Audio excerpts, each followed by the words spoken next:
Hey, health warriors! Let's talk about heart health, especially as we age. Join me as we explore some crucial tips to keep our hearts strong and healthy, beyond just staying active. Let's dive right in!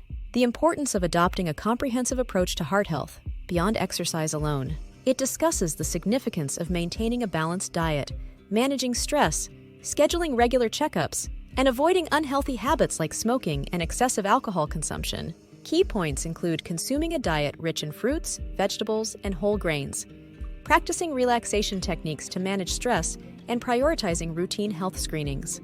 While staying active is vital, it's only one piece of the puzzle when it comes to heart health. A well-rounded approach includes eating a balanced diet, managing stress, and staying on top of regular checkups. Remember to steer clear of smoking and excessive drinking for a healthier heart. So let's make a commitment to our heart health, health warriors. By embracing a holistic approach to wellness, we can ensure our hearts stay strong and healthy for years to come.